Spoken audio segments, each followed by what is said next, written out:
এই বাউল সংস্কৃতি আজকে যা শুরু করেছে, আল্লাহকে নিয়ে যে ধরনের বাজে মন্তব্য করেছে, তার আরেকটা গানের মধ্যে দেখলাম সে কুল আউযু বিরাব্বিন নাস মালিকিন নাস, এটাকে সে বিকৃত করে বলতেছে। এটা আসলে আমার মুখ দ্বারা বাহির করা সম্ভব নয়। আউযু বিরাব্বিন নাস, মালিকুন নাস, ইলাহু নাস, ফি সুদুরিন নাস। আল্লাহ শুধু নাচবারই কইছে, নাচতে থাকো, আবার সুদূরে কইছে তুমিও নাচো। নাউযুবিল্লাহি মিন যালিক। ওর বাপ দাদা 14 গোষ্ঠী কোনোদিন এই সূরা সে পড়তেও পারে না, এর তরজমাও জানে না, তাফসীর তো জানেই না। যার জন্য বিকৃত করেছে, কারণ সে ইসলামকে বিশ্বাস করে না, কোরআনকে বিশ্বাস করে না, রসুলকে মানে না। তারা হলো নারীবাদী এবং নারী ভোগবিলাসী, তারা মত্ত থাকে। এই সমস্ত ব্যক্তিরা মুসলমান হতে পারে না। এদেরকে নাস্তিক হিসেবে সাব্যস্ত করে বর্তমান সরকারের উচিত হলো এদেরকে দেশ থেকে বিতাড়িত করে দেওয়া। وقاتلوهم حتى لا تكون فتنة ويكون الدين لله। আল্লাহ তাআলা বলেন, তোমরা জিহাদ করো, কতলে কিতাল করো ততক্ষণ পর্যন্ত যতক্ষণ এই পৃথিবী থেকে ফিতনা দূরীভূত না হয়ে যায়। অন্যত্র আল্লাহ রাব্বুল আলামিন তিনি ইরশাদ ফরমান, ওয়াকাতিলুহুম হাত্তা লা তাকুনা ফিতনাতু ওয়া ইয়াকুনা আদ-দীনু কুল্লুহু লিল্লাহ। তোমরা দুনিয়ার জমিনের মধ্যে যতগুলি ফিতনা মাথা চারা দিয়ে উঠবে, এই ফিতনাগুলি যতক্ষণ পর্যন্ত দূরীভূত না হয়ে যাবে ততক্ষণ পর্যন্ত তোমাদের তরবারি চলবে, কতলে কিতাল চলবে। সেই ফিতনার বিরুদ্ধে, সেই কাফের মুশরিক আর কুফর আর শিরকের বিরুদ্ধে জিহাদ তোমাদের চালিয়ে যেতে হবে। এরপর কোন পর্যন্ত?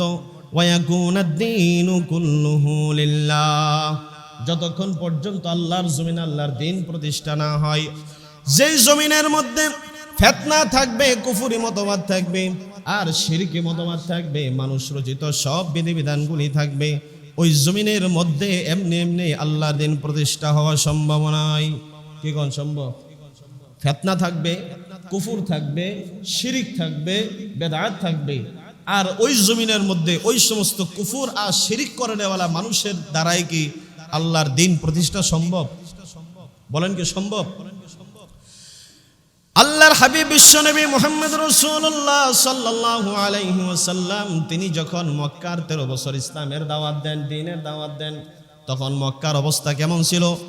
সব থেকে বেশি আইয়ামে জাহিলিয়াত যেই জামানাটাকে বলা হয়, ওইটা হলো ওই জামানা, যেই জামানার মধ্যে আল্লাহর হাবিব বিশ্বনবী মুহাম্মদ রাসূলুল্লাহ সাল্লাল্লাহু আলাইহি ওয়াসাল্লাম তিনি ইসলামের কাজ করেছেন। ওই এলাকার মধ্যে, আরবের মধ্যে সব থেকে কুফরে ভরপুর ছিল, শিরকে ভরপুর ছিল। এমন কোনো ফিতনা নাই যে ফিতনা ওই জমিনের মধ্যে তখন দেখা যায় নাই। আল্লাহর হাবিব তিনি ওই জায়গার মধ্যে একটা দুইটা দিন নয়, টানা 13টি বছর তিনি দাওয়াতের কাজ করেছেন। সর্বশেষ ওনার জানের উপর হুমকি চলে আসছে। কাফের মুশরিকরা আল্লাহ রাসূলকে হত্যা করার জন্য সকল প্রকার ষড়যন্ত্র করেছে। বাধ্য হয়ে আল্লাহ রাব্বুল আলামিন তার হাবিবকে তিনি হিজরত করে মক্কা ছেড়ে মদিনায় নিয়ে যান। ফিতনা কম না বেশি? এত পরিমাণে ফিতনা ছিল যে ফিতনার কারণে 13টা বছর দাওয়াত দিয়েছেন, তবু ফিতনা দূর হয় নাই। যখন সাহাবায়ে কেরামকে নিয়ে আল্লাহর হাবিব বিশ্বনবী মুহাম্মদ রাসূলুল্লাহ সাল্লাল্লাহু আলাইহি ওয়াসাল্লাম তিনি মক্কা ছেড়ে মদিনায় চলে গেলেন, তখনও ফিতনা আছে।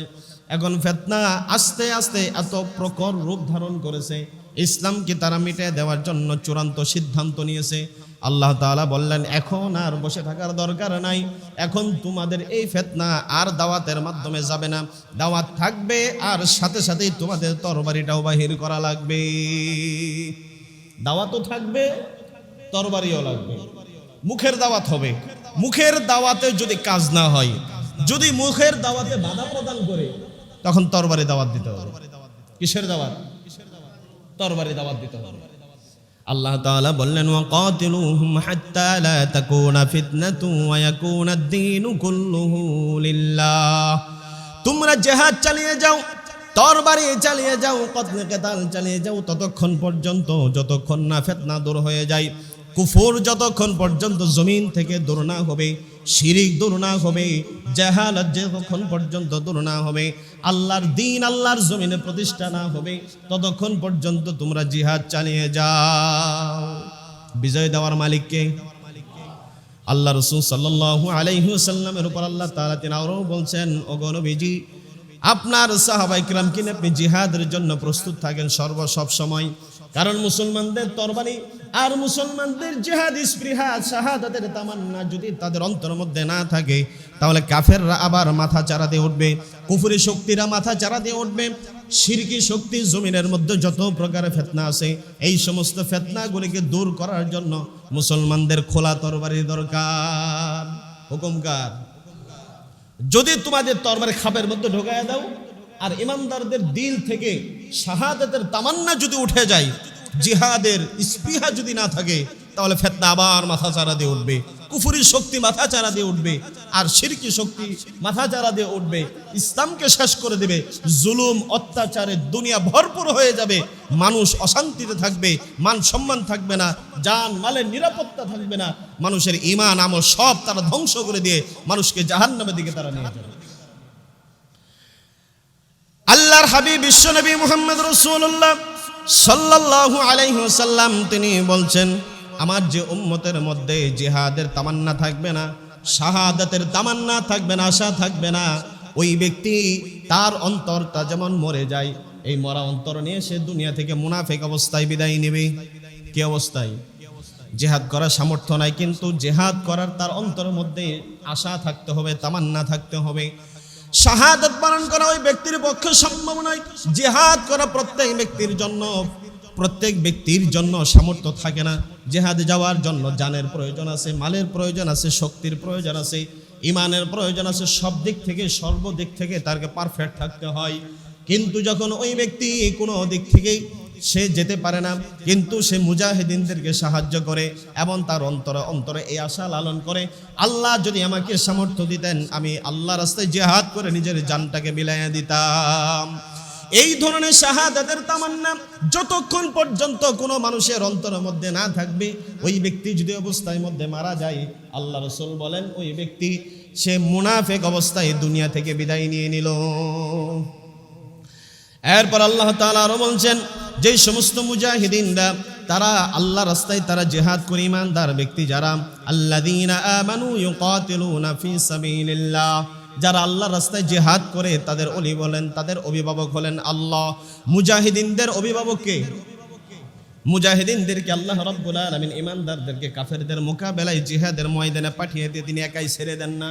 আল্লাহ তাআলা বলেন, আমি মুসলমানদের সাথে আছি, ইমানদাররা তারা থাকবে আর তাদের উপরে আমার ছায়া থাকবে। আমি আল্লাহ রাব্বুল আলামিন ঘোষণা দিয়ে দিলাম, ওয়া কানা হাক্কান আলাইনা নাসরুল মুমিনিন। যখন সমস্ত ইমানদাররা তারা যখন কাফেরদের বিরুদ্ধে জিহাদরত অবস্থায় থাকবে, তখন ওই মুহূর্তে প্রত্যেকটা মুজাহিদিনকে এবং মুসলমানদেরকে সাহায্য করা আমি আল্লাহর জন্য ওয়াজিব হয়ে যায়। সুবহানাল্লাহ।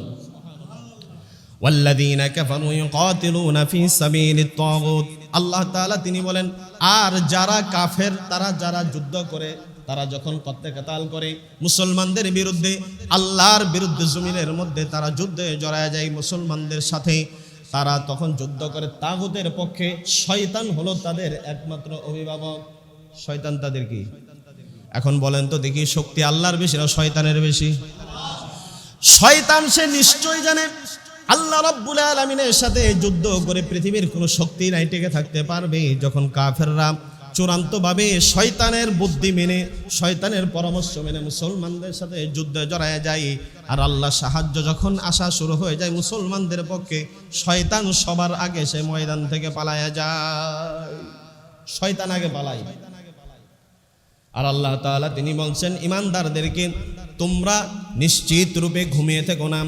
ইমানদাররা তারা যখন ঘুমিয়ে থাকবে, তাদের অন্তরের মধ্যে যখন দুইটা জিনিস সব থেকে বেশি অন্তরের মধ্যে থাকবে, একটা হলো জানের মায়া, জানের মহাব্বত, আরেকটা হলো মালের মহাব্বত।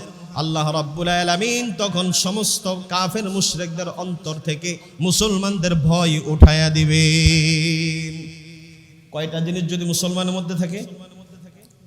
বলেন কয়টা জিনিস? দুইটা জিনিস। একটা হলো জানের মায়া, আমি জিহাদ করব, কাফেরদের বিরুদ্ধে যুদ্ধ করব, জিহাদ করব, জিহাদে জেলে পরে আমি মারা যাব, একটা জানের মায়া। স্ত্রী সন্তানগুলি স্ত্রী বিধবা হয়ে যাবে, সন্তান আমার এতিম হয়ে যাবে, আত্মীয় স্বজন থেকে বিচ্ছিন্ন হয়ে যাব, আমার পক্ষে জিহাদ করা সম্ভব নয়। জানের মায়া, আর জান দ্বারা আল্লাহ রাব্বুল আলামিন তিনি বলেছেন এই জানের মায়া করে তোমার কোনো লাভ নাই, কারণ জান আমি কিনে নিয়েছি। সুবহানাল্লাহ। আল্লাহ তাআলা তিনি জান কিনে নিয়েছেন, এই জীবন আল্লাহর জন্য ওয়াকফ করে দেওয়া লাগবে। আল্লাহ যখন দেওয়ার জন্য হুকুম করবেন তখনই আল্লাহর রাস্তায় এটা দিয়ে দেওয়া লাগবে, কারণ এটা বিক্রি করা জিনিস। বিক্রি করা জিনিস কেউ ধরে রাখতে পারে না। বিক্রি করা জিনিস যখন মাত্র চাবে, চাওয়ার আগে সেই ব্যক্তি দিতে বাধ্য থাকবে। বিক্রি করা জান, এটার মায়া মুহাব্বত আর ভালোবাসা যখন তার অন্তরের মধ্যে এটা প্রভাব বিস্তার করবে, আমি আল্লাহর রাস্তায় জিহাদ করব, আমি তো মারা যাব, আমি এমনি এমনি মারা যাব না। বলেন তো দেখি, কোনো ব্যক্তি যদি আল্লাহর রাস্তায় জিহাদ না করে, আল্লাহর রাস্তায় যদি সে কতল কাতাল না করে, শহীদ না হয়, ওই ব্যক্তি কি বেঁচে থাকবে? কোনো না কোনোভাবে মারা যাবে। হয়তো স্ট্রোক করে মারা যাবে, তার না হলে রোগ অসুস্থ হয়ে মারা যাবে, রোড অ্যাক্সিডেন্ট করে মারা যাবে, অথবা স্বাভাবিক মৃত্যুবরণ করবে। মৃত্যু তার কাছে অবশ্যই আসবে, এখান থেকে সে বিন্দু পরিমাণ বাঁচতে পারবে না। আল্লাহ রাব্বুল আলামিন তিনি বলে দিয়েছেন, বান্দারে তোমার জানের মায়া তোমার ভিতরে থাকতে পারবে না, জান তোমাকে আমার রাস্তায় দেওয়াই লাগবে, আমি এটা কিনে নিয়েছি, এই জান তোমার কাছে রাখা যাবে না। যখন এটা না দে তুমি তার মোহাব্বত আর ভালোবাসা তোমার অন্তরের মধ্যে লালন করবে। দ্বিতীয় নাম্বার হলো মালের মোহাব্বত, মাল ছাড়তে যাবে না। এত বড় ব্যবসা ছেড়ে আমি কেমনে আল্লাহ রাস্তায় জিহাদে বাহির হয়ে যাব? এত টাকা পয়সা সব কিছু আমার হাতছাড়া হয়ে যাবে, এত কষ্ট করে এগুলো উপার্জন করেছি, মাল আমার হাতছাড়া হয়ে যাবে। এই মাল যদি আমার হাতছাড়া হয়ে যায়, আমার সন্তান কিভাবে চলবে, স্ত্রী কিভাবে চলবে, আত্মীয় স্বজন কিভাবে চলবে, বাড়িঘর গাড়ি বাড়ি কোথায় যাবে? এই যে মালের মায়া তার অন্তরের মধ্যে ধরেছে, আল্লাহকে ফিকির করার মতো ওই ব্যক্তির কখনো চিন্তা নাই। জানের মায়া এবং মালের মায়া যখন মুসলমানদের অন্তরের মধ্যে সব থেকে বেশি করে অন্তরের মধ্যে লেগে যাবে, তখন আল্লাহ তাআলা বলে দেন কাফেরদের অন্তর থেকে মুসলমানদের ভয় আমি উঠায়া দেই। তখন এই মুসলমানকে কাফেররা আর ভয় পায় না। এমন বাস্তবতা বর্তমান চলতেছে কিনা বলেন? সারা বিশ্বের মধ্যে তদানীন্তন সময়ে 1000-এর বিরুদ্ধে শুধুমাত্র নয়, 1000-এর বিরুদ্ধে নয়, বদর যুদ্ধ, সেই 1000-এর পক্ষে গোটা দুনিয়ার কাফের মুশরিকরা, সমস্ত কুফফার শক্তিগুলো 1000-এর পক্ষেই ছিল। কথা বলেন ঠিক কিনা?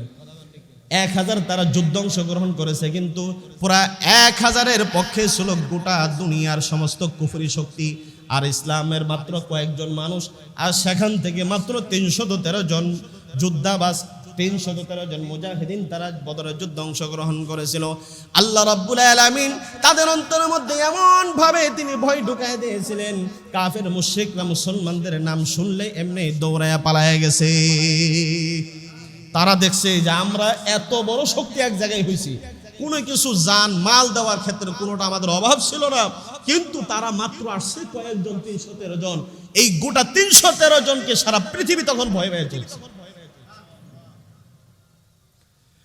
এক যুদ্ধের জন্য আল্লাহর হাবিব বিশ্বনবী মুহাম্মদ রাসূলুল্লাহ সাল্লাল্লাহু আলাইহি ওয়াসাল্লাম তিনি সাহাবায়ে কেরামের নাম নিচ্ছিলেন। দেখেন মানুষের মধ্যে আল্লাহ তাআলা তিনি কেমন ঈমান দান করেছিলেন। সাহাবাদের মধ্যে যেমন ঈমান ছিল সাহাবায়ে কেরামের পুরুষদের মধ্যে, তেমন ঈমান ছিল মহিলাদের মধ্যেও। রোমদের বিরুদ্ধে একটা যুদ্ধ হবে, জিহাদের ডাক দিয়েছেন নবীজি। এক এক করে সাহাবায়ে কেরাম তারা নাম লেখাচ্ছিলেন, প্রত্যেকের নাম লেখা হচ্ছে। সবাই সব বস্তু দিয়ে, কেউ টাকা দিচ্ছেন, কেউ অর্থ করি, এবং কেউ নিজের সন্তানকে পাঠিয়ে দিচ্ছেন, মহিলারা তাদের স্বামীদেরকে পাঠিয়ে দিচ্ছেন জিহাদে যাওয়ার জন্য। এমন সময় একজন মহিলা তার একটা দুধের বাচ্চাকে কোলে করে নিয়ে এসে নবীজির দরবারে তিনি পাঠিয়ে দিয়ে বললেন, নবীজি পর্দার আড়াল থেকে পাঠিয়ে দিয়ে বললেন, নবীজি আপনি জিহাদের জন্য আমার এই দুধের বাচ্চাটাকেও কবুল করে নেন। আল্লাহ রাসূল বললেন, কি আশ্চর্য কথা, আমি তো বাচ্চাদের খেলতামাশা করার জন্য এখানে বসি নাই, আমি তো জিহাদের জন্য নাম নিতেছি। তোমার এই বাচ্চা তীর চালাতে পারবে না, তরবারি চালাতে পারবে না, ঘোড়ায় বসতে পারবে না, কোনো কাজ করতে পারবে না, তোমার এই বাচ্চাটাকে আমি নিয়ে কি করব, কোন কাজে লাগাবো? মহিলা ডাক দিয়ে বললেন, ইয়া রাসূলুল্লাহ, ইয়া হাবিবাল্লাহ, আমি জানি আমার এই দুধের বাচ্চা যুদ্ধের মধ্যে কোনো কাজে আসবে না, তীর চালাতে পারবে না, তরবারি চালাতে পারবে না, ঢাল ধরতেও পারবে না, কিন্তু আমার বিশ্বাস হলো আমার সন্তান ঢাল ধরতে না পারলেও সে তো আপনার জন্য ঢাল হতে পারবে। কাফেররা যখন আপনাকে লক্ষ্য করে দূর থেকে তীর ছুঁড়ে মারবে, তরবারি দ্বারা আপনার গায়ের মধ্যে আঘাত করবে, আর সেই আঘাত ফেরানোর জন্য একটা ঢালের প্রয়োজন। তখন কাফেরদের তীরের সামনে আর তাদের অস্ত্রের সামনে আমার এই কলিজার টুকরা দুধের সন্তানটাকে আপনি পেতে ধরবেন। আপনাকে রক্ষা করার জন্য আমার সন্তান ঢাল হিসেবে আপনার হাতে থাকবে। কাফেরদের তরবারে আঘাতে আমার সন্তানের দেহটা কেটে টুকরা টুকরা হয়ে যাবে, বিনিময়ে আপনি রক্ষা পেয়ে যাবেন, আপনার জীবন বেঁচে যাবে। এই জন্য আমার সন্তান আপনাকে আমি দান করে দিলাম। একজন মহিলা তিনি এভাবে দান করে দিলেন নিজের সন্তানকে। ওই বৈঠকের মধ্যে রোমের গোয়েন্দারাও ছিল। গোয়েন্দারা চিন্তা করলো এখানে তার বসে থাকা যায় না, তারা সাথে সাথে সেই দরবার থেকে উঠে চলে গিয়েছে রোমের বাদশার কাছে গিয়ে বলল, বাদশা জাহাপনা, মুসলমানদের সাথে যুদ্ধ করে বিজয় অর্জন করবেন, এই দুঃস্বপ্ন আপনার কখনো বাস্তবায়ন হবে না। বাদশা ডাক দিয়ে বলেন, কারণ কি মুসলমানদের সংখ্যা কি আমাদের চাইতে বেশি নাকি? তাদের কি শক্তি আমাদের চাইতে বেশি? তাদের কি অর্থকরী অস্ত্রপাতি সবকিছু আমাদের থেকে বেশি নাকি? গোয়েন্দারা ডাক দিয়ে বলে, বাদশা জাহাপনা, শক্তি আমাদের থেকে তাদের গায়ের মধ্যে বেশি নয়। তারা তো খেতেই পারে না 3 বেলা ঠিক মতো, শুধুমাত্র একটু শুকনা রুটি খায়, কয়েকটা খেজুর খেয়ে তারা জীবন যাপন করে। তাদের গায়ে শক্তি নাই, তাদের অস্ত্রপাতি তেমন নাই, তাদের প্রশিক্ষণ তেমন নাই। কিন্তু যে দৃশ্য আমি নিজের চোখে দেখে এসেছি, ওই সমস্ত ব্যক্তিদের সাথে যুদ্ধ করে আপনি টিকে থাকতে পারবেন না। আপনার সৈনিকদের কাছে নারী আর মদ হলো যেমন প্রিয়, এর থেকে 1000 গুণ প্রিয় হলো মুসলমানদের তাদের জান ও মালগুলিকে আল্লাহর রাস্তায় বিলাইয়া দেওয়া। আপনার সৈনিকদের নারী এবং মদ হলো যেমন প্রিয়, এর থেকে 1000 গুণ প্রিয় হলো তাদের জান মাল আল্লাহর রাস্তায় বিলাইয়া দেওয়া। আল্লাহ রাব্বুল আলামিন তিনি বলেন, মুসলমানদেরকে জিহাদ করতেই হবে ততক্ষণ পর্যন্ত যেখানে ফিতনা আছে সেখানে জিহাদের দরকার আছে না নাই? জিহাদ ছাড়া ফিতনা দূর হওয়া কখনো সম্ভব নয়। আল্লাহ তাআলা তিনি বলেন, ওই ফিতনা যখন মাথা চাড়া দিয়ে উঠবে, জালেমরা যখন জুলুম করবে মানুষের উপরে, তখন তারা ডাক দিয়ে বলে, যেই জনপদের মানুষগুলি ঈমানদার মুসলমানরা তাদের উপরে যখন জুলুম করা হয়, ঈমানদাররা যেখানে নির্যাতিত হয়, নিষ্পেষিত হতে থাকে, তখন তারা কি বলে? আল্লাহ তাআলা তিনি বলছেন, ওয়ামা লাকুম লা তুকাতিলুনা ফি সাবিলিল্লাহি ওয়াল মুস্তাদআফিনা মিনার রিজালি ওয়ান নিসাই ওয়াল বিলদানিল্লাযীনা ইয়াকুলুনা রব্বানা আখরিজনা মিন হাযিহিল ক্বরিয়াতিল যালিমি আহলুহা ওয়াজআল লানা মিন লাদুনকা ওয়ালিয়্যান ওয়াজআল লানা মিন লাদুনকা নাসীরা। আল্লাহ তাআলা বলছেন, ওয়া লাকুম লা তুকাতিলুনা ফি সাবিলিল্লাহ, হে দুনিয়ার ঈমানদার মুসলমান যারা রয়েছে, যারা আমি রবকে এক রব হিসেবে বিশ্বাস করো, আমার প্রতি ঈমান এনেছো, পরকালকে বিশ্বাস করো, আমার রাসূলকে রাসূল হিসেবে মেনে নিয়েছো, তোমাদের কি হলো? ওয়া লাকুম লা তুকাতিলুনা ফি সাবিলিল্লাহ, তোমাদের কি হলো? তোমরা কেন জিহাদ করতেছো না, কিতাল করতেছো না? কাফেরদের বিরুদ্ধে আমার রাস্তায় তোমরা কেন জিহাদে নামতেছো না? ওয়া লাকুম লা তুকাতিলুনা ফি সাবিলিল্লাহ, কেন তোমরা জিহাদে অংশগ্রহণ করো না?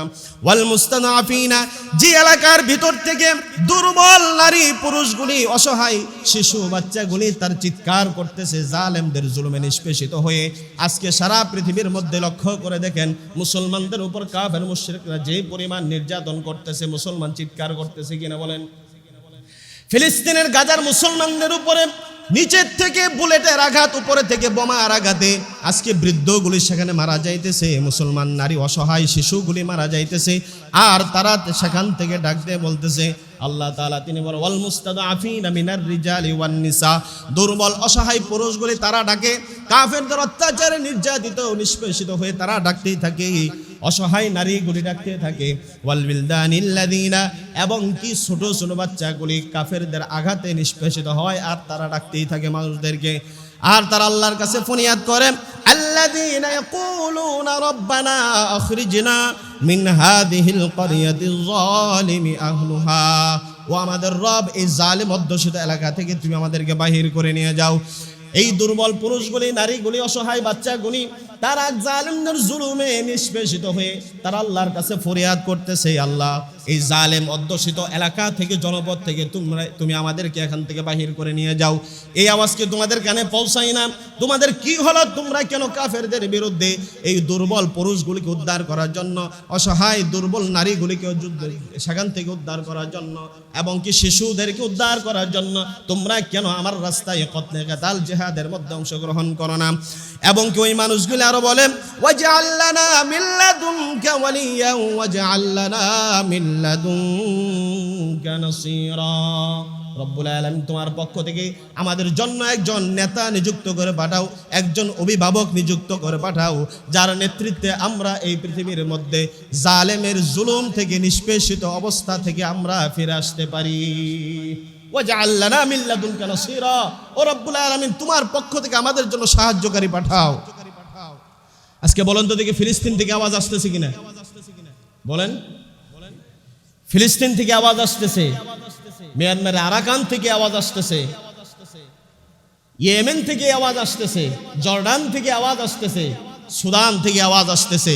আজকে সারা পৃথিবীতে ইহুদি খ্রিস্টানরা একটার পর একটা মুসলিম দেশ ধরতেছে আর মুসলমানদেরকে জুলুম করে, নির্যাতন করে, নিষ্পেষিত করে তাদেরকে হত্যা করতেছে।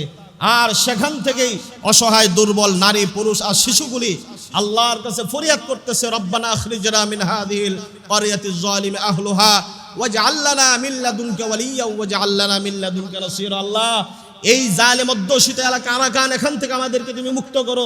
জালেমদের অধ্যুষিত এলাকায় সেই ফিলিস্তিনের গাজা তারা দখল করেছে, সেটা দখল করে আমাদের কাছে নির্যাতন করে, নিষ্পেষিত করে আমাদেরকে হত্যা করতেছে, জর্ডানে হত্যা করতেছে, ইরাকে হত্যা করে।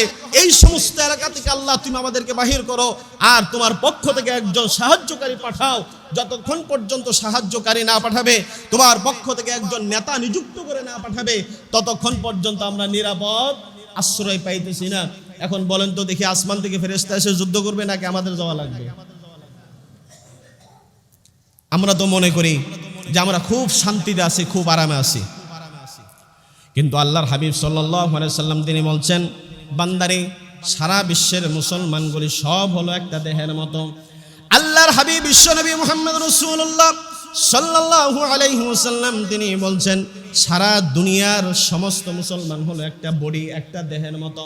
দেহের এক পাশে যদি কোনো ব্যক্তি আঘাত পায়, সাথে সাথে তার ব্যথা সারা দেহ দ্বারা অনুভব করে।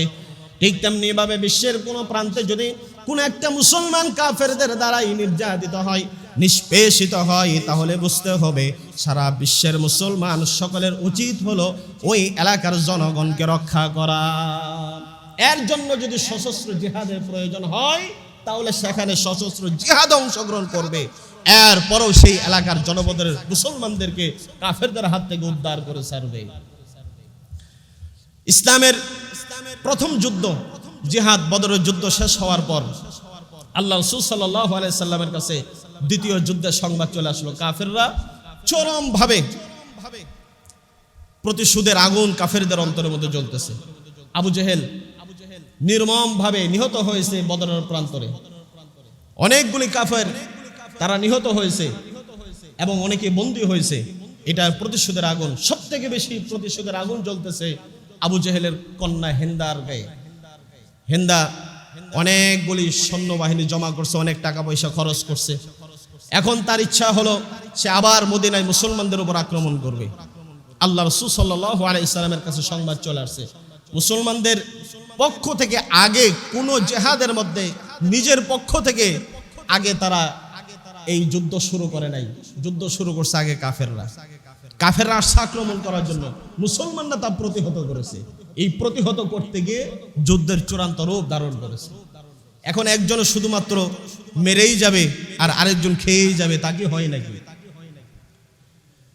আল্লাহর হাবিব বিশ্বনবী মুহাম্মদ রাসূলুল্লাহ সাল্লাল্লাহু আলাইহি ওয়াসাল্লামের কাছে সংবাদ চলে আসছে, কাফেররা আবার আক্রমণ করার জন্য মদিনায় আসতেছে বিশাল বড় বাহিনী নিয়ে।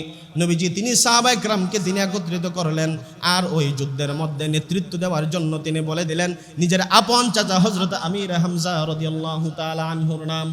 হযরত আমির হামজার নেতৃত্বে বিশ্বনবী মুহাম্মদ রাসূলুল্লাহ তিনি নিজেও থাকবেন সেই জিহাদের ময়দানে।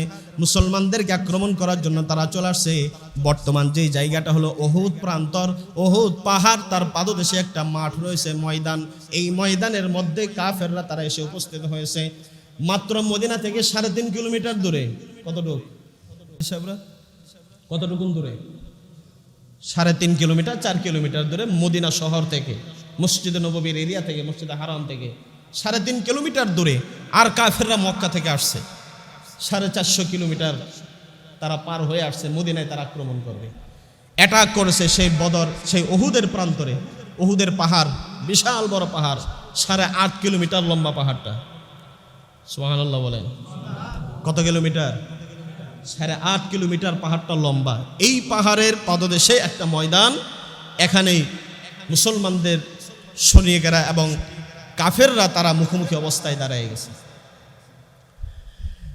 হেন্দা তার অন্তর মধ্যে এত পরিমাণে প্রতিশোধের আগুন জ্বলতেছিল, তার প্রতিশোধের আগুনের কারণে আবু জেহেলের কন্যা সব থেকে বেশি অর্থ ব্যয় করেছে।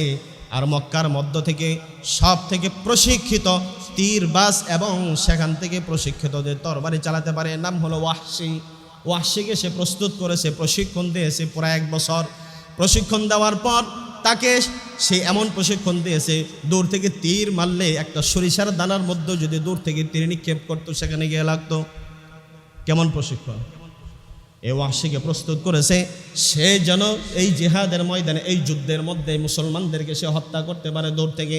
তার টার্গেট হলো আল্লাহ রাসূল সাল্লাল্লাহু আলাইহি ওয়াসাল্লামের কলিজার টুকরা চাচা আমির হামজা রাদিয়াল্লাহু তাআলা আনহুর উপর হলো তার টার্গেট। একে শেষ করা লাগবে। আল্লাহ রাসূলকে সব থেকে বেশি মহব্বত করে, সব থেকে বেশি ভালোবাসে হযরত আমির হামজা রাদিয়াল্লাহু তাআলা আনহু।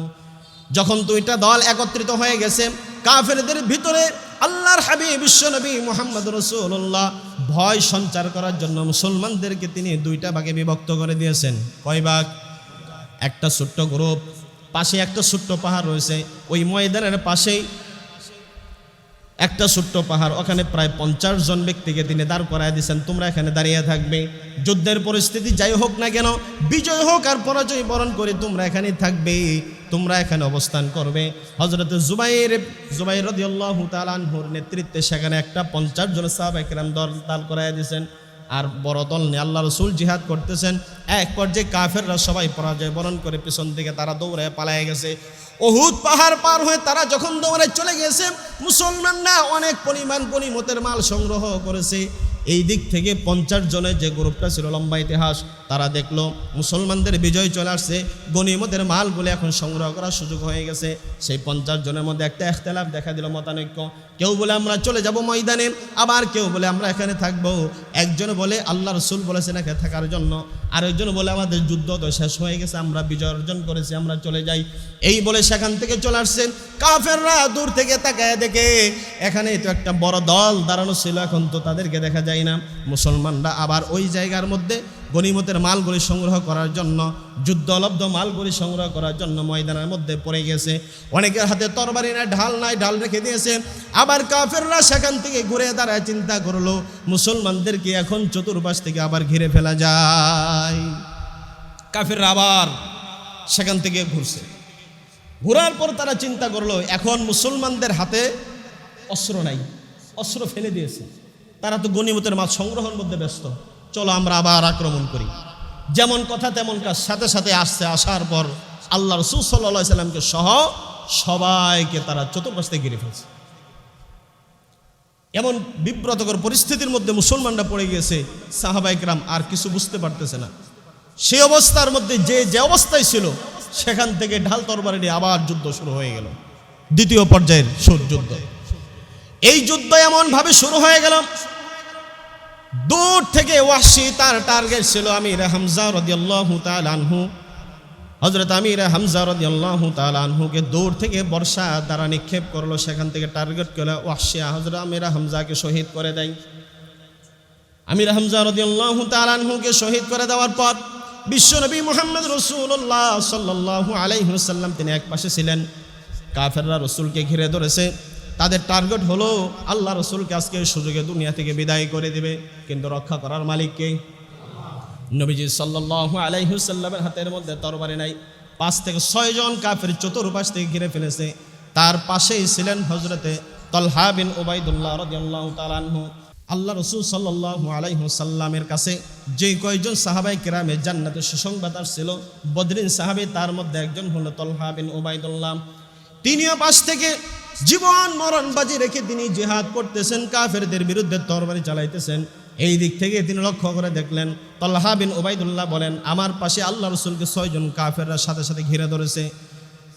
নবীজি সাল্লাল্লাহু আলাইহি সাল্লামের মাথার মধ্যে লোহার টুপি পরা ছিল, হেলমেট ছিল। সামনের দিক থেকে একজন কাফের নবীজি সেই লোহার টুপির মধ্যে আঘাত করেছে। প্রচণ্ড আঘাতের কারণে লোহার টুপি ভেঙে একটা লোহার করা মাথার ভিতরে ঢুকে পড়েছে। আরেকজন কাফের দূর থেকে নবীজির মুখ মুবারক আঘাত করেছে, সাথে সাথে 2টা দাঁত শহীদ হয়ে পড়ে গিয়েছে, মুখ দিয়ে রক্ত বাহির হচ্ছে। তালহা বিন উবাইদুল্লাহ বলেন, এই দৃশ্য দেখে আমি আমার নিজেকে সামলাতে পারলাম না। আমার চোখের সামনে আমার রাসূলের উপরে এমন করে আঘাত করতেছে। আরেকজন কাফের পিছন দিক থেকে রাসূলের ঘাড় গর্দান মুবারকের উপর আঘাত করেছে, নবীজি পড়ে গেছেন। তালহা বিন উবাইদুল্লাহ তিনি কাফেরদের ভিড় ঠেলে তরবারি চালাতে চালাতে তিনি মাঝখানে চলে আসলেন। আসার পর নিজের হাত থেকে ঢাল ফেলে দিয়ে নবীজিকে আশ্রয় দেওয়ার জন্য, বাঁচানোর জন্য নিজের কাঁধের মধ্যে নবীজিকে উঠায় নিলেন।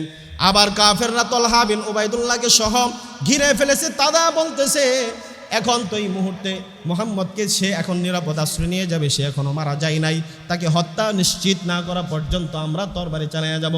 তালহা বিন উবাইদুল্লাহ রাদিয়াল্লাহু তাআলা আনহু তিনি অত্যন্ত শক্তিশালী এবং হৃষ্টপুষ্ট মানুষ ছিলেন, অনেক জোয়ান মর্দ মানুষ ছিলেন। তিনি সাথে সাথে দাঁড়াইয়া এক কাঁধের উপরে রাসূলুল্লাহকে তিনি শোয়াই নিলেন। রাসূলুল্লাহর জ্ঞান নাই, অজ্ঞান হয়ে পড়েছেন। মাথার মধ্যে 3টা আঘাত, কপালের মধ্যে আঘাত লেগেছে, লোহার কড়া ভেঙে মাথার ভিতরে ঢুকে পড়ে রক্ত বাহির হচ্ছে। দান মুবারক শহীদ হয়ে মুখ থেকে রক্ত পড়তেছে, ঘাড় থেকে রক্ত বাহির হইতেছে। তালহা বিন উবাইদুল্লাহ তিনি বলেন, আমার জীবন থাকতে আমি একটা আঘাত আমার রাসূলের গায়ে আর লাগতে দিব না। তালহা বিন উবাইদুল্লাহ তার উপরে এক এক করে চতুর্পাশ থেকে আক্রমণ আসতেছে। তিনি এক হাত দ্বারা তরবারি চালাইতেছেন, কাফেরদের আঘাতগুলি ফিরিয়ে দিচ্ছেন। আর কাফেরদের টার্গেট হলো আল্লাহর রাসূলকে আবার আক্রমণ করবে। তালহা বিন উবাইদুল্লাহ এক পাশ থেকে আঘাত আসে, পিছন দিক থেকে তিনি পিঠ দ্বারা ফিরাইয়া দেন। তরবারি আঘাতে পিঠটা কেটে রক্ত বাহির হচ্ছে। ডান হাত দ্বারা তিনি ফিরাইয়া দেন, ডান হাতটা কেটে রক্ত বাহির হচ্ছে। পা দ্বারা ফিরাইয়া দেন, সারাটা শরীর কেটে টুকরা টুকরা হয়ে গেছে, সব দিক থেকে রক্ত বাহির হইতেছে। এই কাফেরদের ভিড়ের ভিতর থেকে তরবারি চালিয়ে চালিয়ে রাসূলুল্লাহ সাল্লাল্লাহু আলাইহি সাল্লামকে সেখান থেকে বাহির করে সেই উহুদ পাহাড়ের একটা গর্ত ছিল, সেই গুহার মধ্যে নিরাপদ আশ্রয় তিনি নিয়ে গিয়েছেন। কিছুক্ষণ পর নবীজির হুঁশ এলো। তালহা বিন উবাইদুল্লাহ মাথা থেকে, গায়ে থেকে, দেহ থেকে রক্তগুলি ঝরতেছে। আল্লাহ রাসূল সাল্লাল্লাহু আলাইহি ওয়াসাল্লামের জ্ঞান ফেরার পরে তিনি বলেন, ও তালহা বিন উবাইদুল্লাহ তোমার এই অবস্থা কেন? বললেন, নবীজি আপনাকে কাফেররা যখন আক্রমণ করেছে, আপনাকে নিরাপদ আশ্রয় নিয়ে আসার জন্য আপনাকে আমি কাঁধে তুলে নিয়েছিলাম। ঠিক সেই মুহূর্তে কাফেররা আক্রমণ করেছে। সমস্ত তরবারি আঘাত বলে আমার দেহ দ্বারা আমি ফিরে দিয়েছি, একটা আঘাত আপনার দেহ মুবারকের মধ্যে আমি লাগতে দেই নাই। নবীজি এত কষ্টের মধ্যে চোখের পানি ছেড়ে দিয়ে তিনি বলেন, ফাল্যানজুর ইলা শাহীদি, ও দুনিয়ার মানুষ, তোমরা যদি জীবিত কোনো শহীদকে দেখতে চাও, আমার তালহা বিন উবাইদুল্লাহকে দেখে নাও। আল্লাহ রাসূল যাকে জীবিত অবস্থায় শহীদ হিসেবে ঘোষণা দিয়েছেন, এরপরে যদি কোনো শহীদ নাও হন, তবু তিনি শহীদের মর্তবা আল্লাহ জান্নাতে চলে যাবে। যুদ্ধ যখন এক পর্যায়ে চলে গিয়েছে, হেন্দা সেই যুদ্ধের মধ্যে নিজে অংশগ্রহণ করে ওয়াহশীকে ডাক দিয়ে বলে, ওয়াহশী রে, আমির হামজার লাশটা কোথায়, আমার কাছে নিয়ে আসো। ওয়াহশী সে খুঁজে খুঁজে বাহির করে আমির হামজার লাশটা তার কাছে নিয়ে আসছে। হেন্দা তার নিজের হাতে আল্লাহ রাসূলের কলিজার টুকরা সাহাবী, যিনি স্বয়ং বদর যুদ্ধের মধ্যে অংশগ্রহণ করেছেন, যার ব্যাপারে আল্লাহ রাব্বুল আলামিন কোরআনুল কারীমের মধ্যে আয়াত নাজিল করে জানিয়ে দিয়েছিলেন, যার উপর আল্লাহ তাআলা বলেছেন, আমির হামজার উপর আমি আল্লাহ রাব্বুল আলামিন খুশি, আমির হামজাও সে আমার উপরে খুশি। এমন একজন বদরিন সাহাবী, যে সাহাবীদের নাম ধরে আল্লাহর কাছে দোয়া করলে সমস্ত দোয়া আল্লাহ রাব্বুল আলামিন কবুল করে নেয়। হেন্দা তার মনের এত প্রতিশোধ পরায়ণ ছিল, এই মহিলা সাথে সাথে উনাকে নিয়ে আসছে। নিয়ে আসার পর হাতের মধ্যে একটা ছুরি নিয়েছে, এটার দ্বারা আমির হামজার কান কেটেছে, মৃত লাশের উপরে নাকটা কেটেছে। এইভাবে বললেও শুধু তাই নয়, খঞ্জর বাহির করো, খঞ্জর দিয়ে বুকটা চিরে ভিতর থেকে কলিজাটা বাহির করে নিয়েছে। হেন্দা এত হিংস্র ছিল, এই আমির হামজা রাদিয়াল্লাহু তাআলা আনহু তার কলিজাটা বাহির করে হেন্দা সে চিবিয়ে চিবিয়ে এটাকে খেয়েছে আর বাকিটাও সেখানে রেখে দিয়েছে। যুদ্ধ যখন শেষ হয়েছে আল্লাহ রাসূল বললেন, শুহাদায়ে উহুদ যারা রয়েছে তাদের সবার দেহগুলিকে, লাশগুলিকে একত্রিত করো তোমরা। একত্রিত করা অবস্থায় তিনি বলতেছেন, এই জায়গার মধ্যে দেখো আমার কলিজার টুকরা চাচা আমির হামজা কোথায়, আমার আমির হামজা কোথায়, আমার চাচা কোথায়।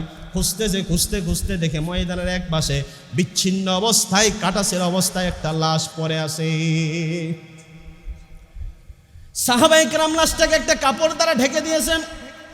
সাহাবায়ে কেরাম বললেন, এই দৃশ্য নবীজিকে দেখানো যাবে না। নবীজি এত পরিমাণ আঘাত প্রাপ্ত হয়েছেন, নিজের উপর আঘাত তিনি সহ্য করেছেন, কিন্তু চাচার এই মর্মান্ত দৃশ্য দেখে আমার রাসূল তিনি সহ্য করতে পারবেন না। সাহাবায়ে কেরাম লাশটাকে তিনি ঢেকে নিয়ে সমস্ত শুহাদায়ে উহুদ সাহাবায়ে কেরামের লাশগুলিকে একত্রিত করেছেন, কাতারবন্দি করে রেখে দিয়েছেন। নবীজি সবাইকে তিনি দেখতেছেন। একটা পর্যায়ে এসে তিনি সেখানে দাঁড়ায় গেলেন, বললেন, এটা কাপড় ওঠাও, এখানে কি? সাহাবায়ে কেরাম বললেন, নবীজি এটা আপনার একজন সাহাবী, তিনি শহীদ হয়েছেন, দেখা লাগবে না।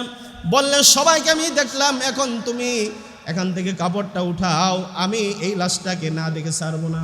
সাহাবায়ে কেরাম আল্লাহ রাসূলের আপত্তিতে কাপড়টা যেই মাত্র সরায় নিলেন, তিনি দেখলেন এই লাশটা আকার। বললেন, হুজুর এই লাশ আর কেউ নয়, আপনার আপন চাচা আমির হামজার লাশ। নবীজি তিনি যেদিন এত পরিমাণে কষ্ট পেয়েছিলেন, তিনি তাকায় দেখেন আমার চাচার নাক কাটা হয়েছে, কানগুলি কাটা হয়েছে, খঞ্জর দ্বারা আঘাত করা হয়েছে, আর কলিজাগুলি চিবিয়ে চিবিয়ে সেখানে রেখে দেওয়া হয়েছে। বুকটা চেরে দুইটা ভাগ করে ভিতর থেকে কলিজাটা বাহির করেছে। নবীজি সাল্লাল্লাহু আলাইহি সাল্লাম তিনি বললেন, যেদিন মক্কা বিজয় হয়েছে, ফাতহ মক্কা হয়েছে, সেদিন আল্লাহ রাসূল তিনি ঘোষণা দিয়েছিলেন, আজকে যারা বাইতুল্লাহর মধ্যে আশ্রয় গ্রহণ করবে তাদেরকে সাধারণ ক্ষমা ঘোষণা করলাম। এবং কি শুধু তাই নয়, আবু সুফিয়ানকেও সাধারণ ক্ষমা ঘোষণা করলাম। আবু সুফিয়ানের বাড়িতে যারা আশ্রয় গ্রহণ করবে তাদেরকেও ক্ষমা ঘোষণা করলাম। এবং কি যারা আজকে নারী পুরুষের মধ্য থেকে যারা বৃদ্ধ, মহিলা, শিশু, তাদেরকেও ক্ষমা ঘোষণা করলাম। যাদের তরবারে আজকে খাপবদ্ধ থাকবে তাদেরকেও ক্ষমা ঘোষণা করলাম। যারা আজকে এখান থেকে নিরাপদে অন্যত্র চলে যেতে চায় তাদেরকে নিরাপদে পৌঁছায় দেওয়া হবে। যারা আজকে নিজের ঘরের মধ্যে অবস্থান করবে তাদেরকে ক্ষমা ঘোষণা করলাম। কিন্তু জানে রেখো, 5 জন ব্যক্তিকে যেখানে পাবে সেখানে হত্যা করে দিবে। কয়জন ব্যক্তি? 5 জন ব্যক্তি। এই 5 জনের মধ্যে একজন হলো ওয়াহশী।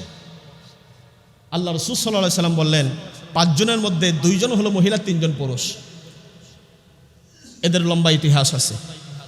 3 জন পুরুষের মধ্যে একটা হলো ওয়াহশী, আরেকটা হলো আল্লাহ রাসূল সাল্লাল্লাহু আলাইহি সাল্লামকে সবথেকে বেশি গালি দিত, রাসূলকে কথাই কথাই গালি দিত। এমন একটা জাহান্নামের অভিশপ্ত কীট। আল্লাহ রাসূল এই 5 জনের নাম ঘোষণা করলেন, এদেরকে যেখানে পাবে সেখানে হত্যা করে দিবে। এদের আর পৃথিবীতে বেঁচে থাকার কোনো অধিকার নাই। এই খবর ওয়াহশীর কানেও চলে গিয়েছে। ওয়াহশী সেখান থেকে পালায়ে গেছে। সে ঘুরতেছে, কি করা যায়, কি করা যায়। ওয়াহশী চিন্তা করল, তিনি তো হলেন রাহমাতুল লিল আলামিন, রহমতের সাগর, দয়ার সাগর। তার কাছে যদি আমি একবার যেতে পারি তাহলে হয়তো তিনি আমাকে ক্ষমা করে দিবেন। আল্লাহ রাসূল একদম রাতে নির্জন অবস্থায় তিনি একাকী বসে রয়েছেন। এমন সময় এই সুযোগে ওয়াহশী রাসূলের কাছে চলে আসছে। আসার পরে বলে, আসসালামু আলাইকুম ইয়া রাসূলুল্লাহ। বললেন, তোমার পরিচয় কি? বলে, হুজুর আমি ওয়াহশী, আমাকে হত্যার জন্য আপনি ওয়াদা করেছেন। বলল, তুমি এখন আমার কাছে কি চাও? বলল, হুজুর আমি ইসলাম কবুল করতে চাই। আল্লাহ রাসূল তাকে কালিমা পড়ে ইসলাম কবুল করাইয়া দিলেন। আল্লাহ রাসূল একটা শর্ত দিয়ে দিলেন, তুমি আমার কাছে ইসলাম কবুল করেছো, তোমার পেছনের জীবনের গুনাহ আল্লাহ রব্বুল আলামিন তিনি মাফ করে দিয়েছেন, এটার মধ্যে কোনো সন্দেহ নাই। তবে খবরদার, তুমি কখনো আমার সামনে এসো না, কারণ তোমাকে দেখলে পরে আমার চাচার কথা মনে হয়। আমার জীবনে আমি যত কষ্ট পেয়েছি, আমার চাচার লাশটা দেখে আমার সব থেকে বেশি আমার দিলের মধ্যে কষ্ট লেগেছে। আমার সব থেকে বেশি কষ্ট পেয়েছি। তুমি ইসলাম কবুল করেছো, তোমার গুনাহ আল্লাহ মাফ করে দিয়েছেন, কিন্তু তুমি আমার সামনে এসো না। ওয়াহশী এরপর থেকে কোনোদিন আল্লাহ রাসূলের সামনে আসে নাই। কারণ তুমি যদি আমার সামনে আসো আর তোমাকে দেখে আমার চাচার কথা মনে হবে, হঠাৎ যদি আমার মুখ থেকে বদদুয়া বাহির হয়ে যায়, তুমি ধ্বংস হয়ে যাবে। অতএব তুমি আমার চোখের আড়ালে থেকো। ওয়াহশী সেদিন প্রতিজ্ঞা করেছিল, আমি আমার যেই বর্ষা দ্বারা, আমার যে খঞ্জর দ্বারা আমি আমির হামজা রাসূলুল্লাহ সাল্লাল্লাহু আলাইহি ওয়াসাল্লামের কলিজার টুকরা আপন চাচাকে হত্যা করেছি, সেই অস্ত্রটা আমি রেখে দিলাম, সেই বর্ষাটা আমি রেখে দিলাম। আল্লাহ রাসূল সাল্লাল্লাহু আলাইহি ওয়াসাল্লামের ইন্তেকালের পর সর্বপ্রথম যে নিজেকে নবী দাবি করেছে মুসাইলামাতুল কাজ্জাব, আবু বকর সিদ্দিক রাদিয়াল্লাহু তাআলা আনহু সেই মুসাইলামাতুল কাজ্জাবের বিরুদ্ধে তিনি জিহাদের ডাক দিলেন। সেদিন ওয়াহশী বলেছিল, ওগো আমিরুল মুমিনিন আবু বকর সিদ্দিক রাদিয়াল্লাহু তাআলা আনহু, আমি যেই খঞ্জর দ্বারা, আমি যে বর্ষা দ্বারা আমি রাসূলের চাচাকে হত্যা করেছিলাম, আমার সেই পাপের প্রায়শ্চিত্ত হিসেবে আমি ইসলামের সবথেকে বড় দুশমন মুসাইলামাতুল কাজ্জাবকে এই বর্ষা দ্বারা আমি হত্যা করব, আপনি আমাকে অনুমতি দান করেন।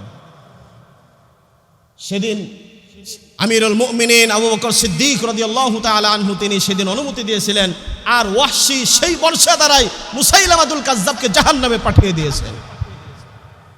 দ্বিতীয় নাম্বার ব্যক্তি যে ছিল সবথেকে বেশি রাসূলকে গালি দিয়েছে, আল্লাহকে গালি দিত, সে বাইতুল্লাহর ফতহ দিন, মক্কা বিজয়ের দিন সে বাইতুল্লাহর গিলাফ ধরে ঝুলতেছিল। সাহাবায়ে কেরামের নজরের মধ্যে পড়ে গেছে যে এই তো সেই ব্যক্তি যে আল্লাহ রাসূলকে সবথেকে বেশি গালি দিয়েছে।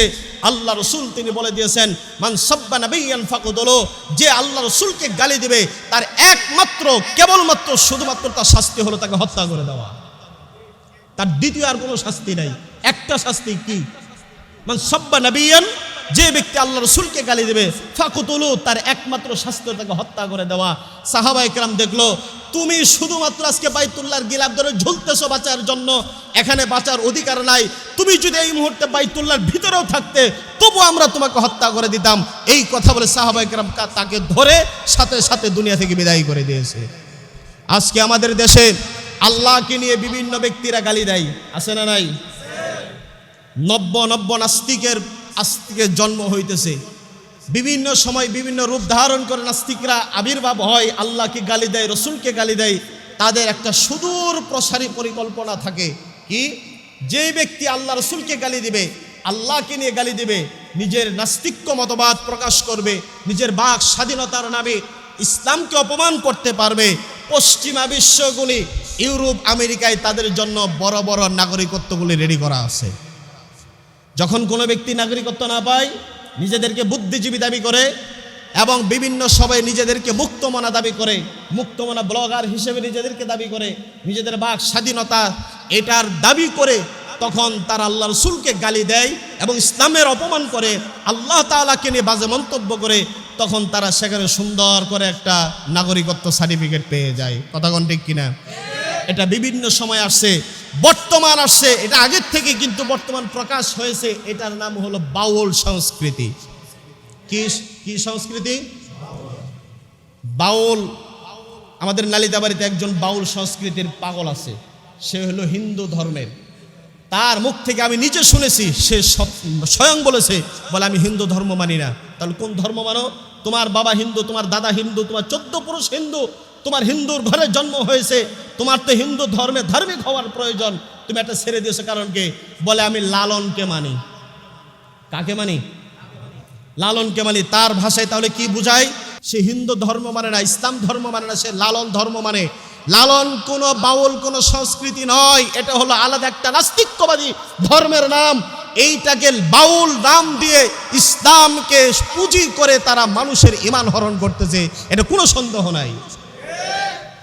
লালনের আখড়া কুষ্টিয়াতে, সেই লালন তার লালন মতবাদ এই বইগুলি নিয়ে যারা গবেষণা করেছে এবং লালনের যে তার নিজের মতবাদগুলি যেখানে সংরক্ষিত আছে, লালনের 1 নাম্বার তাদের সংস্কৃতি হলো নির্ধারিত কোনো ধর্ম নাই। নির্ধারিত কি নাই? বলেন, নির্ধারিত কোনো ধর্ম তাদের নাই।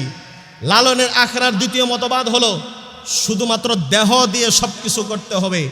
নারীর সাথে পরকীয়া করা এটাকে তারা বৈধ মনে করে, গাঁজা খাওয়াকে তারা বৈধ মনে করে, এটাকে ইবাদত তারা মনে করে।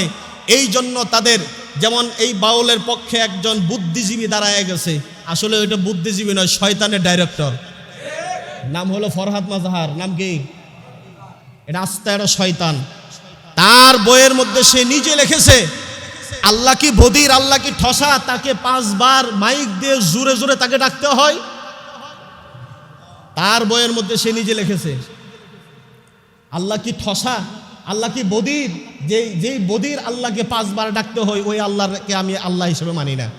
তার বইয়ের মধ্যে সে নিজে লিখেছে। তাহলে এই ব্যক্তিকে মুসলমান না নাস্তিক? আওয়াজ দিয়ে বলেন, মুসলিম না নাস্তিক? মুসলিমদের দেশে ফরহাদ মাজহারের মতো নাস্তিককে আমরা বুদ্ধিজীবী হিসেবে প্রত্যাখ্যান করি। তার মতো শয়তান বাংলাদেশে দরকার নাই। এই বাউল সংস্কৃতি আজকে যা শুরু করেছে, আল্লাহকে নিয়ে যে ধরনের বাজে মন্তব্য করেছে, তার আরেকটা গানের মধ্যে দেখলাম সে কুল আউযু বিরাব্বিন নাস মালিকিন নাস, এটাকে সে বিকৃত করে বলতেছে। এটা আসলে আমার মুখ দ্বারা বাহির করা সম্ভব নয়। আউযু বিরাব্বিন নাস, মালিকুন নাস, ইলাহু নাস, ফি সুদুরিন নাস। আল্লাহ শুধু নাচবারই কইছে, নাচতে থাকো, আবার সুদুরে কইছে তুমিও নাচো। নাউযুবিল্লাহি মিন যালিক। ওর বাপ দাদা 14 গোষ্ঠী কোনোদিন এই সূরা সে পড়তেও পারে না, এর তরজমাও জানে না, তাফসীর তো জানেই না। যার জন্য বিকৃত করেছে, কারণ সে ইসলামকে বিশ্বাস করে না, কোরআনকে বিশ্বাস করে না, রসুলকে মানে না। তারা হলো নারীবাদী এবং নারী ভোগবিলাসী, তারা মত্ত থাকে। এই সমস্ত ব্যক্তিরা মুসলমান হতে পারে না। এদেরকে নাস্তিক হিসেবে সাব্যস্ত করে বর্তমান সরকারের উচিত হলো এদেরকে দেশ থেকে বিতাড়িত করে দেওয়া। এখন তাদের পক্ষে বিভিন্ন রাজনৈতিক দলের ব্যক্তিরাও দেখি সাফাই গান গাওয়া শুরু করছে, আছে না নাই? একটা মাত্র কথা বুঝে নেবেন, যে যার পক্ষে কথা বলে সে দল হিসেবে পক্ষ নেক অথবা ব্যক্তি হিসেবে পক্ষ নেক, তার বিরুদ্ধে তার দল, তার ব্যক্তি হিসেবে, তার মতামত হিসেবে তার অবস্থান পরিষ্কার করা দরকার, আছে না নাই? তার ব্যাখ্যা তার কাছে চাওয়া হবে। সে যদি ব্যক্তিগতভাবে বলে, দল তার বিরুদ্ধে সিদ্ধান্ত নেবে, সে ইমানদার হিসেবে দলে থাকবে না, সে নাস্তিক হিসেবে সেই দলে বসবাস করতে পারে। ওই দলের সাথে, ওই ব্যক্তির সাথে মুসলমানের কোনো সম্পর্ক হতে পারে না। এরপরে যেই জায়গার মধ্যে আল্লাহ তাআলাকে গালি দিলে তার ব্যাপারে কোনো বিস্তারিত কোনো আইন আমাদের দেশে নাই। রসুলকে গালি দিলে তার ব্যাপারে কি সিদ্ধান্ত হবে, এটার ব্যাপারে সংবিধানে কোনো আইন নাই। কিন্তু ইসলামের আইন হলো, আল্লাহ তাআলা তিনি বলে দিয়েছেন, যে ব্যক্তি আল্লাহকে গালি দিবে, আল্লাহকে সে যে ব্যক্তি রসুলকে গালি দিবে, যে ব্যক্তি নিজেকে মুরতাদ ঘোষণা করবে ইসলাম থেকে, ওই ব্যক্তির একমাত্র শাস্তি হলো মৃত্যুদণ্ড, তাকে কতল করে দেওয়া লাগবে। যেহেতু এটার ব্যাপারে সরকারের পক্ষ থেকে যদি সিদ্ধান্ত না আসে, তাহলে এই দেশের জনগণ ইসলামী আইন হাতে নিতে বাধ্য থাকবে। কথা বলেন ঠিক কিনা? আর এই জায়গার মধ্যে গ্রেফতারের ভয় দেখায়, মুসলমানদেরকে গ্রেফতারের ভয় দেখায় লাভ নাই। আল্লাহ রসুলকে যে গালি দিয়েছে, ওই কুলাঙ্গার সে বাইতুল্লাহর গিলাফ ধরে ঝুলতেছিল বাঁচার জন্য। ইসলাম তাকে বাঁচার কোনো অধিকার দেয় নাই, কারণ যে আল্লাহ রসুলকে গালি দেয়, এই পৃথিবীর আলো বাতাস আল্লাহকে যে গালি দিবে, আল্লাহকে নিয়ে যে কটূক্তি করবে, বাজে মন্তব্য করবে, আল্লাহর দেওয়া নিয়ামত আল্লাহ তার জন্য হারাম করে দেন, সে টিকে থাকতে আর পারবে না। আজকে আমাদের দেশের এই বর্তমান অন্তর্বর্তীকালীন সরকারের প্রেস উইং সাহেব, ওনার এক বিজ্ঞপ্তিতে দেখলাম যে বাউলদের উপরে যারা আক্রমণ করেছে তাদেরকেও গ্রেফতারের নির্দেশ দেওয়া হয়েছে। কেন আক্রমণ হলো তার কারণ আগে খুঁজে বাহির করলেন না কেন? কেন বাউলদের উপর আক্রমণ করা হলো, এই কারণ আপনি আগে বাহির করলেন না কেন? আজকে বাউলরা প্রকাশ্যে এসে মাইকে দাঁড়িয়ে, মিডিয়ার সামনে দাঁড়িয়ে আল্লাহকে গালি দেয়, আর ইমানদাররা বসে বসে আঙ্গুল চুষবে, তা কোনোদিন হতে পারে না। আপনি বাউলদেরকে আগে সামলান। যদি বাউলদেরকে সামলাতে না পারেন, ক্ষমতা ছেড়ে আপনি চলে যান। এই ক্ষমতা থেকে আপনার কোনো অধিকার নাই। এই জনগণ আপনাকে সে অধিকার দেয় নাই। ইসলাম নিয়ে আপনি সিনেমিনি খেলবেন, ইসলামের সাথে যারা বেয়াদবি করবে তাদেরকে আপনি সার দিয়ে কথা বলবেন, ইসলামের পক্ষে যারা থাকবে তাদেরকে গ্রেফতারের ভয় দেখাবেন। আমরা মৃত্যুর ভয় করি না, গ্রেফতারের ভয় দেখা আমাদেরকে কোনো লাভ নাই। এই জন্য মুসলমান বাউলদের ব্যাপারে আমাদের সর্বোচ্চ সতর্ক থাকতে হবে। এদের গান, এদের বাউল, এরা কোন ইসলাম ধর্মের মানুষ নয়, এরা নাস্তিক। বাউলটা কি বলেন? লালন শাহ কি ছিল? তার দলের অনুসারীরা কি? আওয়াজ দিয়ে বলে, লালন কি ছিল? লালনের অনুসারীরা তারা কি? এরাও নাস্তিক। তাদের পক্ষে যারা কথা বলবে তারাও নাস্তিক হয়ে যাবে। অতএব এটা একটা কুফর আর ইমানের প্রশ্ন এসে সামনে দাঁড়ায় গেছে। এখন আপনি চিন্তা করে নেবেন, আপনি কি কুফরের পক্ষে থাকবেন নাকি ইমানের পক্ষে থাকবেন? আমাদের জীবন চলে গেল, আমরা ইমানের পক্ষে থাকবো। কথা কোন ঠিক কিনা? আল্লাহ তাআলা আমাদেরকে ঈমান আমলের উপরে অটল অবিচল থেকে ইসলামের কাজ করার তৌফিক দান করুন, বলেন আমিন। ওয়া আখির দাওয়ানা আলহামদুলিল্লাহি রাব্বিল আলামিন।